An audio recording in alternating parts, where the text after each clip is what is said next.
The sun was barely creeping over the horizon, painting the Willow Creek Reservoir in hues of amber and rose, when I stumbled out of bed in my faded Batman pajama pants. It was a crisp October morning in 2023, and I was ready for my usual routine. Brew coffee on the ancient stove, grab my chipped, world's greatest grandpa mug, and sit on the porch of my grandfather's cabin, soaking in the quiet. The cabin, built in 1960 by my grandfather, Samuel Carter, was a masterpiece of cedar beams and hand-carved details, nestled in the rolling hills of Fairhaven, Oregon. I'd been living there for 3 years, ever since he passed, and left it to me. As a freelance illustrator, the solitude suited me nothing but the sound of water lapping against the shore and the occasional hawk circling overhead. But that morning, peace was the last thing I'd get. I was halfway to the porch when a low, menacing rumble shook the floorboards.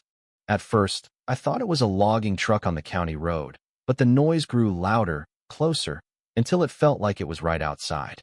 I flung open the front door, nearly dropping my coffee, and froze.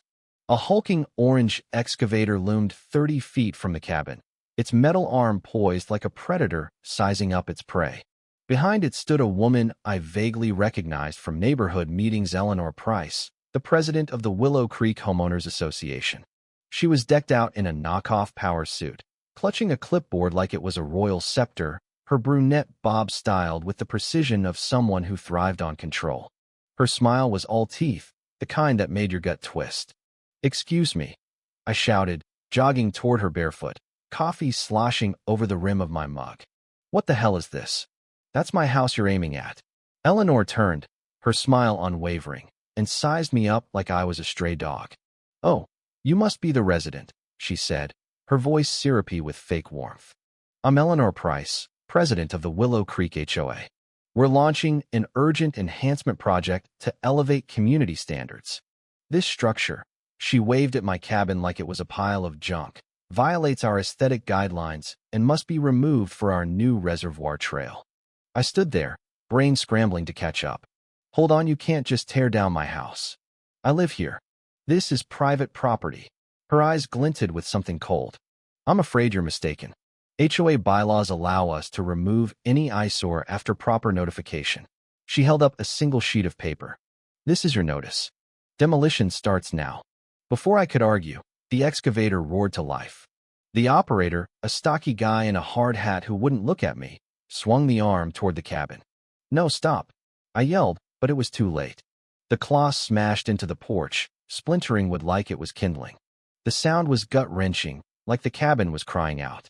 60 years of my grandfather's craftsmanship, hand-carved railings, the stone fireplace where we'd toasted marshmallows, the bedroom I'd slept in hours before reduced to rubble in minutes. My cat, Shadow, bolted from the wreckage, probably scarred for life. Eleanor stood there, scribbling on her clipboard, barking orders like a director on a film set.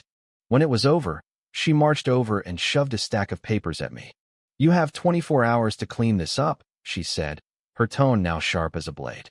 "And there's a $4,000 fine for violating standards, plus cleanup costs. Welcome to civilized living, honey." She spun on her heel and left me in my pajamas, holding a shattered mug, staring at the ruins of my life. I spent the day in my truck, parked where my driveway used to be, every broken beam stabbing at my heart. That cabin wasn't just a house site, it was my last tie to Samuel, the man who raised me after my parents died when I was 10. Now it was gone, obliterated by a woman with a vendetta and a god complex. I started knocking on doors, desperate to figure out who Eleanor was and how she'd pulled this off. Neighbors were sympathetic but cagey, their voices dropping when her name came up. "She's untouchable," said Mrs. Larson, an elderly widow down the road. Turned the HOA into her personal fiefdom. Another neighbor, Tom Reed, shook his head. "She forced the Millers to rip out their garden shed last year, said it wasn't harmonious." It was Clara Thompson, a retired schoolteacher who'd lived in Fairhaven for 30 years, who gave me the real story. Over coffee in her cozy kitchen, she laid it out. Eleanor showed up 2 years ago, fresh off a messy divorce. Lost her big city life, her status, everything. She saw the HOA as her chance to play queen. Clara stirred her coffee with a fierceness that matched her words. Week 1, she finds someone for a blue mailbox. Month 3, she rewrote the bylaws. Now she's hell-bent on making Willow Creek some ritzy resort town to inflate property values. Your cabin didn't fit her vision. The more Clara talked, the angrier I got. Eleanor wasn't just a control freak, she was erasing the soul of this place to feed her ego. I drove to Eleanor's house, a tidy split level with a garage she'd turned into her HOA command center, complete with a pretentious sign. Inside, she sat behind a folding table piled with folders, still in that same suit. "Mr. Harper," she said, barely looking up. "Nathan Harper," I corrected, "and we need to talk about you destroying my home." She leaned back, unruffled. "I explained this morning. Your structure violated standards. It's all legal, documented." For 30 minutes, I argued, but she had an answer for everything, delivered with that smug tone.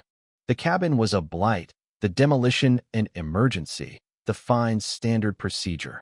But sitting in her makeshift office, surrounded by cheap chairs and her delusions of grandeur, I saw her for what she was, a bully hiding behind paperwork.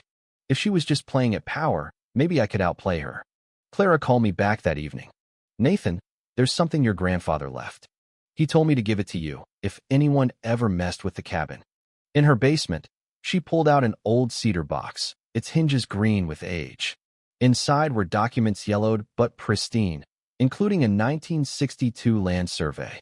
My heart raced as I studied it.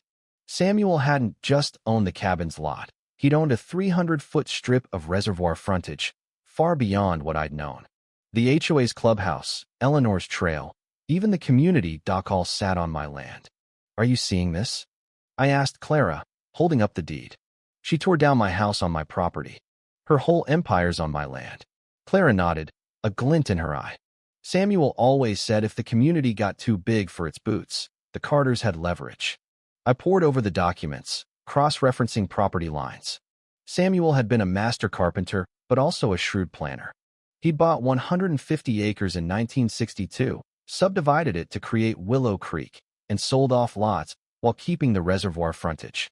The clubhouse, the beach, the boat launch all were mine. The HOA had easements for community use, but only with my approval. Eleanor thought she owned the place. She was dead wrong. I drove to the clubhouse, parked boldly out front, and strode in like I owned it because I did. Eleanor was mid-meeting, lecturing HOA board members. I knocked, and her face soured when she saw me. "This is private, Mr. Harper. Unless you're here to pay your fines, leave." I smiled. "Actually, Eleanor, let's talk payment but not mine. This building's on my land, and I'm here to discuss rent." I held up the survey, letting the official seals catch the light. Her mask slipped, just for a second, before she snatched the papers, scanning them like she could will them to be fake. "These could be forged," she snapped, but her voice wavered. The board members, including a jittery guy named Paul Warren, crowded around. "They look real," Paul muttered. Eleanor called an emergency meeting for that night, clearly desperate to spin the narrative. The meeting was a circus, held in the clubhouse for maximum irony. Eleanor had set up chairs, a flag, even a PowerPoint, painting me as a greedy outsider threatening their idyllic community. When I spoke, I kept it simple. My grandfather owned this land. I inherited it. Eleanor demolished my home on my property to build her trail on my land. I just want what's mine. The room erupted. Some cheered, some booed, but they were listening. Eleanor countered, warning I could block the reservoir or tear down the clubhouse. "Is this the neighbor we want?" she demanded. But she overreached, claiming I'd neglected my land while the HOA maintained it. I stood up. "I didn't know I owned it because Samuel kept it quiet. But now I do, and I'm not letting someone with a clipboard bulldoze my life. Pay for my cabin, and pay rent for this building. That's fair." The next morning, I woke in my truck to find it spray-painted, a dead fish on the windshield with a note, "Get out." Eleanor's tactics were pathetic but dangerous. She filed a trespassing complaint, claiming I was harassing residents. Her lawyer sent a flimsy letter accusing me of fraud. But the sheriff's deputy, a no-nonsense woman named Ortiz, checked my documents and shut Eleanor down. "This man owns the land, ma'am. You can't trespass someone on their own property." Eleanor doubled down, hiring a better lawyer and suing to challenge my deeds, claiming community rights trumped my ownership. It was a stalling tactic. She wanted to bleed me dry in court while she kept control. But she slipped up. Her lawsuit affidavit claimed she'd done due diligence before the demolition, finding no ownership conflicts. Yet she'd never filed for a permit or notified me, as required. That meant she'd either lied or broken the law. Clara and I built a case, using her photos of the demolition and county records showing no permits. I filed a lawsuit against Eleanor and the HOA for illegal destruction of property and abuse of power, plus a complaint with the state attorney general for misusing HOA funds. The courthouse in Fairhaven was a gray stone relic, and the October 2023 hearing felt like a showdown. Eleanor arrived with her lawyer, a twitchy man in a cheap suit, while I represented myself.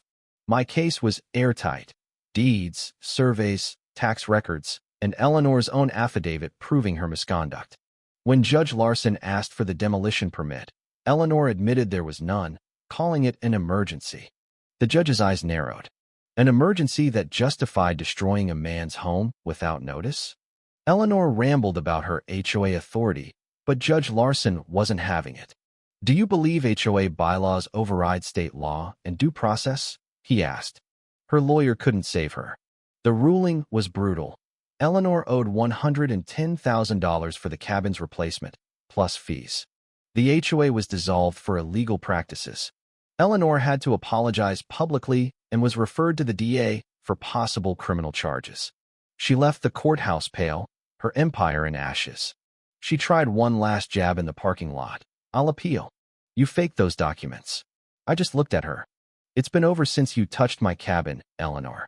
You're just slow to catch up." 6 months later, I sat on the porch of my new cabin, sipping coffee from that same chipped mug, watching the reservoir glow under the April 2024 sunrise. The new place was bigger, with a guest room where Clara often crashed. I'd added a community dock and picnic area, and Willow Creek was thriving, property values up, no HOA breathing down anyone's neck. Eleanor had sold her house to pay the judgment and fled Oregon, dodging a criminal probe. My phone rang one morning. A lawyer from a community 50 miles away, dealing with their own rogue HOA president. "Can you help us, Mr. Harper?" I looked at the water, hearing Samuel's voice. "This land matters." "I'm in," I said.